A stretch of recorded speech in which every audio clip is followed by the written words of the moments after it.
Okay, Dan, season over. What have you done since the racing ended? Yeah, obviously we finished off in Japan Cup and had a couple of days hanging out in Tokyo with the guys. I mean, we had a really good group there with with Nathan, Jack, Steele, and Razzie and Alex Rasmussen, and yeah, we just had a good laugh hanging out in Tokyo with doing the Garmin events, and then yeah, I came back to Girona, and then it's been a whirlwind.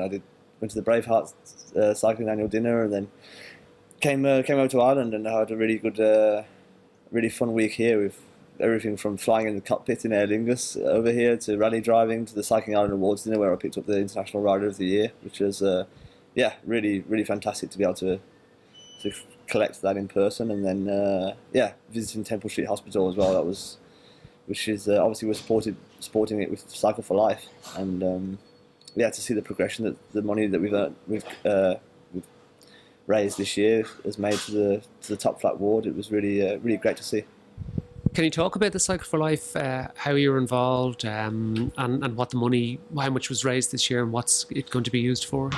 Yeah, I'm not really sure what the final total is for the year, but on the 4th of May we raised around 200,000 euros for the renovations and top flats, and we'd actually paid for an isolation unit in the in the ward. So yeah, I mean, I don't know what my official title is, but I'm almost like a patron of the charity, and it means a lot to me. I mean, it's great to be able to come back and give something back to a cause that I think nearly every family in Ireland knows somebody who's been in Temple Street Hospital, and they have 150,000.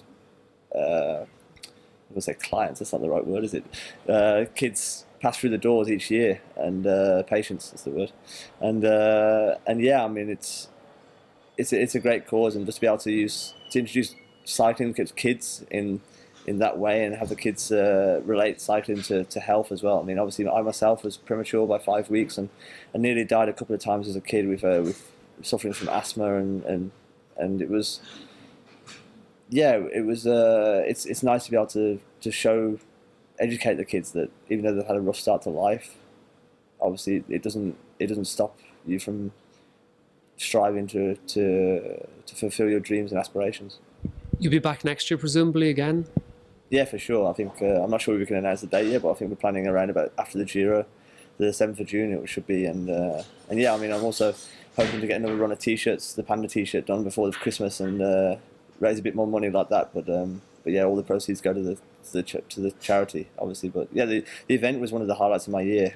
I think that day I was awake. I woke up at 6 a.m. to head out to the course, and got to bed at 3 a.m. in the end, because it was 21 hours of just pure adrenaline, photos, talking to people, and yeah, a really great day, and one that I'm very much looking forward to next year. The Cycling Ireland Awards, you mentioned getting the International Rider of the Year. How was that evening for you, and meeting the fans and meeting people that were involved in Irish cycling for a long time? Yeah, it was obviously great to see the federation, to see everybody at the federation again, and all the everybody that came. You got to say thank you to everybody that showed up at the event. It was definitely a full house, and we yeah, to pick up the International Rider of the Year award was yeah, it's voted by the sports journalists, so it's very much a privilege to be able to collect that. But yeah, to see so many people at the awards, and also just to sit back and listen to the inaugural, or the introduction of the Hall of Fame, and all these people have played such a big part in getting cycling to where it is today in the country, and to have them acknowledged officially is it's a great step forward. And yeah, hopefully the work to, obviously with the Giro coming here next year, they're definitely working towards the progression of cycling in the country again, and it's bringing the country the top level of world cycling to the Irish people. You had a very good season. If you look at yourself 12 months ago, where you were heading into 2013, and if you contrast that with where you are now, how has this season changed you mentally and physically, and in terms of confidence? I don't know if I look at it like that. It's kind of, I think definitely I've become more confident as the year's gone on, and yeah, we're definitely going into the winter with a renewed sense of motivation to really train as hard as I can. But I definitely need a longer off season than normal as well, because I was completely fried at the end of the year, both psychologically and physically. So yeah, it's good to be able to switch off for a bit and not really think about cycling. But yeah, definitely come December, I'll be 100% focused on next season's goals, and with the belief that I can once again improve. I know there's a number of things I can improve on.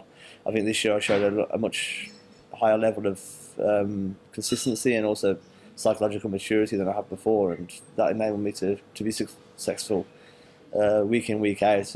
But yeah, obviously there's still a couple of areas that I need to progress in. But I can progress always. You can always progress in every area, but yeah, it's just where that will take us, I don't know yet. But yeah, very much excited to get back racing again already. You had two big wins quite close together with Catalunya and Liege. Can you talk about your memories of those? Yeah, it seems a hell of a long time ago at the moment now, but yeah, Catalunya has always meant a lot to me, and it's something that obviously I've been on the podium there a number of times, and being my home race, it's very important to me. But obviously Liege, I still get flashbacks of coming around that last corner and realizing that I'm actually going to win Liege Bastogne Liege. At that moment, the enormity of what I was about to achieve was kind of hit me when I looked behind and saw that Joachim couldn't follow me. It was I had a couple of seconds of realization, and yeah, an amazing moment, and definitely something I'll look back on for the rest of my career. You took a break after that. You came back for the Cycle for Life, and then you built up for the Tour, where you took a stage win. If you look back on that, there was highs and lows in that race, but presumably the stage win was a standout moment in your career. Yeah, that day was we'd pinpointed that day from the start in Corsica, and we promised to cause chaos on one day, and that was our day we'd chosen, and I think it worked, and I think people look back on that as one of the most exciting days racing of the year. And to be able to come away with a victory, I mean, it was, again, I didn't really realise what was going on, and I was so focused on the task in hand, and then, yeah, crossing the line with my arms in the air and looking down at all the staff, it's all the media waiting. It was, a great moment. But I think the biggest thing about the Tour, the biggest highlight for me in the Tour was the concentration and psychology that I showed, psychological strength that I showed during the whole race. I was able to stay. It was the first time I'd really been able to stay focused and concentrated every kilometre, every stage for the whole, nearly 3 weeks until I got sick, and I was entering into the last 3 or 4 days feeling relatively fresh mentally and physically, and it was the first time I'd really seen that I was capable of performing at a high level in a Grand Tour, and that's what's really driving me on to believe I can be successful in Grand Tours in the future. You said, despite getting sick, you said if you hadn't got sick, you feel confident you would have been top 10 in Paris? Yeah, I think I was 10th when I got sick. So if only after the second time trial, which I had a really quite a poor performance in because I was already feeling the effects of the illness. So yeah, it's hard to say. Obviously, anything can happen, and it's all ifs and buts. But the way I was feeling and the sensations I had on Ventoux and stuff, I feel quite confident that I would have been in the front on the mountain stages, in the last couple of mountain stages, and yeah, we definitely would have been vying to move up on the general classification and not lose time and not lose position. You built up for the Vuelta afterwards, but that didn't quite go to plan. You had a crash quite early on. Can you talk about how that happened and how badly affected you were after that crash? Yeah, the crash. It's that's another thing I have flashbacks from this year. I don't know what I hit still. I was moving up on the outside and just lost my hands off the bars, and yeah, I hit the road harder than I've ever hit before, and it was definitely like I felt falling out of a tree or something. But yeah, it was not a long road to recovery, but it was quite a scary time because I pretty much forgot how to sleep properly. I had a week or so when I didn't really get much sleep, and the first 2 or 3 days I didn't sleep at all, and I was getting to a stage of fatigue that I was just desperate to sleep, and I was almost panicking that I was never how was I going to sleep? It was, and then when I did fall asleep, I'd wake up after an hour. It was a rough period. The skin loss, obviously, that was documented, but that heals quickly. You don't know when your head's going to heal, and yeah, I was very very fortunate that it came around quickly, and I was able to get back into racing at the Tour of Britain, and then get together some form again somehow for the Worlds and for Lombardia and Beijing. But yeah, it was a new experience for me again. It's been full of new experiences this year, and you learn from whether they're bad or good experiences. You always learn, and you always take something from them, and I think that's important. You've mentioned Worlds and Lombardy. They were both races run off in tough conditions. Can you talk about how they went for you? And I guess just your feeling, at the end of both of those races. Yeah, racing in the rain. I mean, we got used to it this year. It started in Torino, a number of wet days, and it is definitely something you get used to. It's fighting for position and it's on the wet roads, especially in Lombardia and stuff. It's probably one of the most dangerous races of the year with all the technical descents and stuff and sheer drops off the edge of the roads. And yeah, the Lombardia obviously went better than Worlds, although I crashed in both, and I have to try and stop doing that next year. That's something I need to improve on, stop crashing. But yeah, Worlds obviously, yeah, I got taken out by somebody else crashing, and it was disappointing. But I don't think I had the legs to really be in the front at the end of the race, and it's hard to say. But yeah, I definitely was feeling the Volta crash, and the same in Lombardia. I mean, I felt incredibly good in the final, but then that last 15 kilometres, I just kind of ran out of gas, ran out of legs, and that was what. I think that's because of missing the part of the Vuelta, But yeah, I don't look back with any regrets, and it was fantastic to get fourth in Lombardia. I mean, it's a huge result again, and I was proud of the way I raced that day, especially in the wet conditions and with the team riding, giving their all for me as well. And it was, I was very proud of how I coped, and it's it's new, but I just hope it doesn't rain as much next year. What's your plans for the rest of the winter?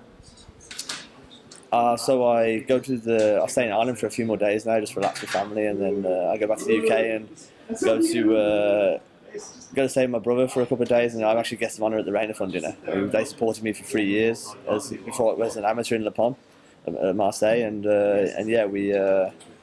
it's great to be able to go back and try and raise some money for young riders again. And then I head to Mavic in Annecy, the factory, and visit those guys and who support me with the shoes this year.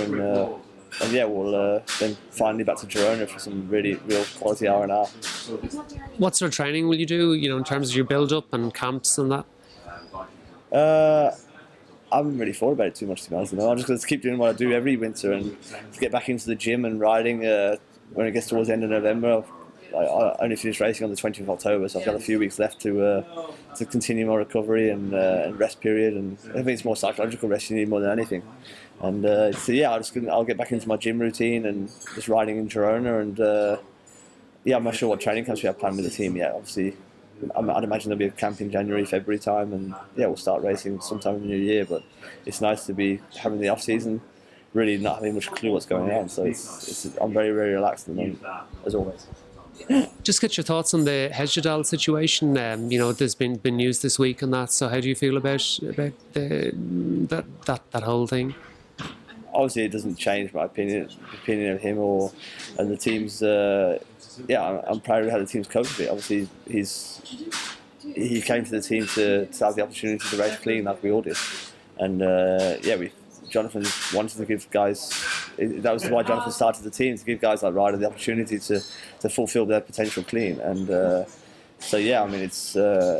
it's unfortunate the way it's come out, as all these situations are. But I think we're just going to move on, and I definitely won't be looking. He's a friend, and I definitely won't be looking at him in any different light as there was before.